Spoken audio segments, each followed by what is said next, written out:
सुप्रभात बच्चों। आज हम पाठ्यपुस्तक स्पर्श के काव्य खंड से पाठ आदमी नामा का अध्ययन करेंगे, जिसके कवि हैं नजीर अकबराबादी। पाठ आदमी नामा, इसके बारे में कह सकते हैं, आदमी देवता न बने चलो कोई गम नहीं, आदमी आदमी ही बन जाए यह भी कोई कम नहीं। नजीर अकबराबादी का जीवन परिचय।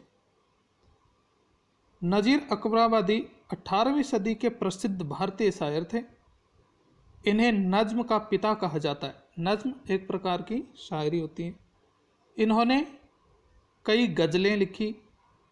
इनकी सबसे प्रसिद्ध व्यंग्यात्मक गज़ल बंजारा नामा है।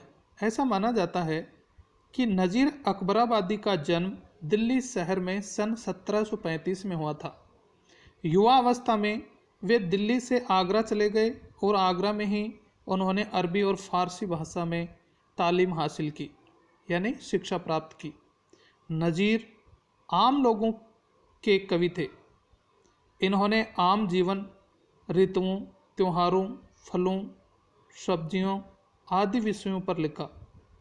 नजीर धर्मनिरपेक्षता के ज्वलंत उदाहरण हैं। कहा जाता है कि उन्होंने लगभग 2 लाख रचनाएं लिखी, परंतु अब उनकी सिर्फ 6000 के करीब ही रचनाएं हमारे बीच बची हैं और इनमें से 600 के करीब गज़लें हैं। समाज की हर छोटी बड़ी खूबी को नजीर साहब ने अपनी कविता में बड़ी ही सरलता से पेश किया है। नजीर साहब को आम जनता की शायरी करने के कारण उपेक्षित किया जाता रहा है। ककड़ी, जलेबी और तिल के लड्डू जैसी आम चीज़ों पर लिखी गई कविताओं को आलोचक कविता मानने से इनकार करते रहे। बाद में नजीर साहब की उत्कृष्ट शायरी को पहचाना गया और आज उन्हें उर्दू साहित्य के प्रमुख कवियों में से एक माना जाता है। लगभग 100 वर्ष की आयु पाने पर भी इस शायर को जीते जी उतनी ख्याति प्राप्त नहीं हुई जितने की उन्हें आज मिल रही है। भाषा के क्षेत्र में भी उनकी अच्छी पकड़ थी। उन्होंने अपनी शायरी में जन संस्कृति का, जिसमें हिंदू संस्कृति भी शामिल है, दिग्दर्शन कराया है और बड़ी सहजता से अपने काव्यों में हिंदी के शब्दों का उपयोग किया है। उनकी शैली सीधी, असर डालने वाली है और अलंकारों से मुक्त है, इसलिए वे बहुत लोकप्रिय भी हुए। प्रस्तुत नज्म का सारांश इस प्रकार है।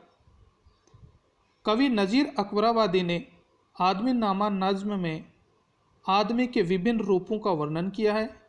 उनके अनुसार इस संसार में हर तरह के आदमी बसे हुए हैं, फिर चाहे वो अच्छे हों या खराब। उनके अनुसार इन्हीं आदमियों में से कोई ऐसा है जो दूसरों का भला चाहता है, उनकी सहायता करता है। अगर कोई मदद के लिए पुकारे तो भाग कर जाता है, मस्जिद बनाता है, कुरान पढ़ता है। इसके ठीक विपरीत कुछ आदमी ऐसे भी हैं जिनके मन में पाप भरा हुआ है। वे दूसरों से नफरत करते हैं, दूसरों की चीज़ें चुराते हैं, दूसरों की इज्जत से खिलवाड़ करने में उन्हें मज़ा आता है। इस प्रकार उनका यह कथन पूरी तरह से सत्य है कि इस दुनिया में बुरे तथा भले दोनों किस्म के इंसान हैं। इस पाठ में इनकी 4 नज़में दी गई हैं। पहली नज़म है, दुनिया में बादशाह है सो है वह भी आदमी, और मुफल्लिस ओ गदा है सो है वो भी आदमी। जरदार बेनवा है सो है वो भी आदमी, नियमत जो खा रहा है सो है वो भी आदमी, टुकड़े चबा रहा है सो है वो भी आदमी। कठिन शब्द इस प्रकार से हैं। मुफलिस का अर्थ है गरीब, गदा भिखारी, जरदार अमीर, बेनवा कमज़ोर, नियमत स्वादिष्ट भोजन, टुकड़े चबाना रूखा सूखा खाना। इसका भावार्थ इस प्रकार है। आदमी नामा नज्म में कवि नजीर अकबराबादी ने मानव के विविध रूपों का वर्णन किया है। उनके अनुसार दुनिया में विभिन्न प्रकार के आदमी होते हैं, जैसे बादशाह, गरीब, भिखारी, अमीर, कमज़ोर। कुछ स्वादिष्ट व्यंजन खाने वाले व्यक्ति हैं तो कुछ रूखे सूखे टुकड़ों को खाकर रहने वाले आदमी भी यही हैं। इस प्रकार इस दुनिया में सब प्रकार के आदमी हैं। अगली नज्म है, मस्जिद भी आदमी ने बनाई है या मियाँ, बनते हैं आदमी ही इमाम और खुद पाकवां, पढ़ते हैं आदमी ही कुरान और नमाजियाँ, और आदमी ही उनकी चुराते हैं जूतियाँ, जो उनको ताड़ता है सो है वो भी आदमी। कठिन शब्दार्थ इस प्रकार से हैं। इमाम नमाज पढ़ने वाले, खुद बाकवां कुरान या शरीफ का अर्थ बताने वाला। कुरान मुसलमानों का पवित्र ग्रंथ है। इसका भावार्थ इस प्रकार है। प्रस्तुत पंक्तियों में कवि ने आदमी के विभिन्न रूपों का वर्णन करते हुए उनके कार्यों के बारे में बताया है।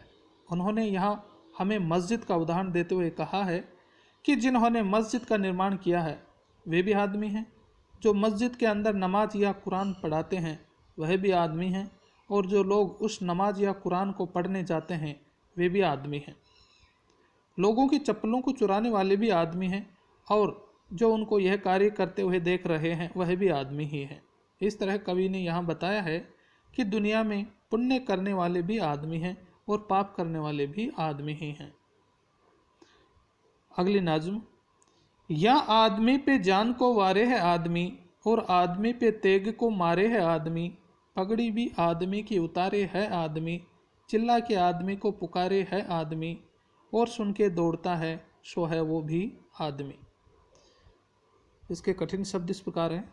जान को वारे का अर्थ है जान न्यौछावर करना, तेग को मारना का अर्थ है तलवार से मारना, पगड़ी उतारना का अर्थ है इज्जत उतारना।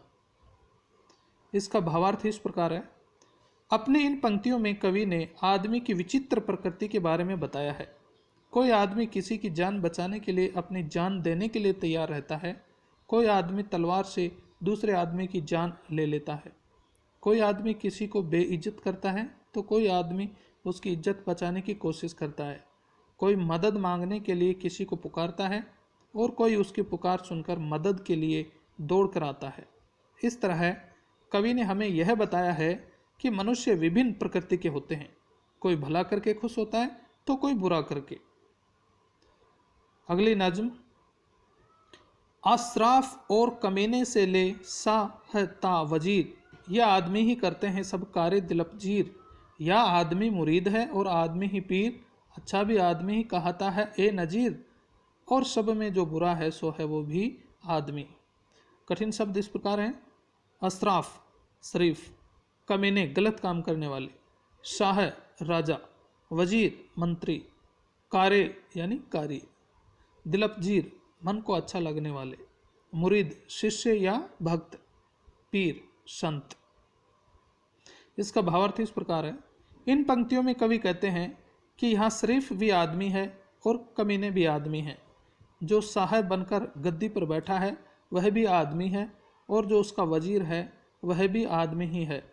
यहाँ आदमी ही दिल पसंद कार्य करते हैं, यानी दिल को अच्छा लगने वाला कार्य करते हैं। आदमी ही किसी का भक्त बन जाता है और आदमी ही संत भी बन जाता है। इस प्रकार अच्छा कार्य करने वाला भी आदमी है और बुरा कार्य करने वाला भी आदमी ही है। इस पाठ में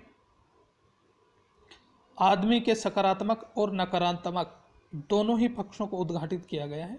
सकारात्मक पक्ष इस प्रकार से, बादशाह है, मालदार स्वादिष्ट भोजन खाने वाला, चोर पर निगाह रखने वाला, जान देने वाला, सहायता करने वाला, शरीफ लोग और अच्छे लोग, ये सकारात्मक पक्ष हैं आदमी के। और नकारात्मक पक्ष इस प्रकार हैं, गरीब लोग, कमज़ोर, सूखी रोटियां चबाने वाला, जूतियां चुराने वाला, जान लेने वाला, अपमान करने वाला, कमीने या तुच्छ लोग और बुरे लोग, यह आदमी के नकारात्मक पक्ष हैं।